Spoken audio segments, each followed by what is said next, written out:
భారతదేశంలోని అన్ని వ్యక్తిగత ఫోన్ నెంబర్లు +91తో ప్రారంభమవుతాయి. చాలా మందికి ఈ +91 ఎందుకు అని ఆశ్చర్యం కలిగించవచ్చు.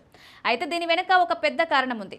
భారతదేశంలో మొబైల్ ఫోన్ వినియోగదారులకు చాలా ఇన్కమింగ్ ఫోన్ కాల్స్ +91తో ప్రారంభమవుతాయి. ఇదెందుకు జరుగుతుందో ఎప్పుడైనా ఆలోచించారా? ఈ నంబర్ నుండి కాల్ చేయడం అంటే మీరు భారతదేశం నుండి వచ్చిన వారని చాలా మంది భారతీయులకు తెలుసు. కానీ ప్రశ్న ఏంటంటే ఫోన్ కాల్స్ ఈ నెంబర్తో ఎందుకు ప్రారంభమవుతాయి? నిజానికి ఇది భారతదేశ కోడ్. ఐక్యరాజ్య సంస్థ అయిన ఇంటర్నేషనల్ టెలికమ్యూనికేషన్ యూనియన్ ప్రపంచంలోని ప్రతి దేశానికి ఈ కోడ్ను జారీ చేస్తుంది. అంతర్జాతీయ టెలికమ్యూనికేషన్ యూనియన్ ప్రపంచాన్ని 9 జోన్లుగా విభజిస్తుంది.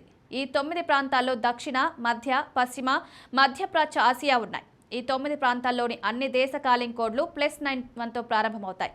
ఉదాహరణకు భారతదేశంలో +91, పాకిస్తాన్లో +92, ఆఫ్ఘనిస్తాన్లో +9 ఉన్నాయి. అంతర్జాతీయ టెలికమ్యూనికేషన్ యూనియన్ ఒక దేశానికి దేశ కోడ్ను కేటాయించే ముందు ఆ దేశ జనాభా, సంఘాలు, అనేక ఇతర అంశాలను పరిశీలిస్తుంది.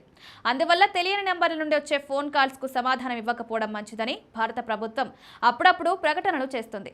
అవి మోసపూరిత ఫోన్లు కావచ్చు.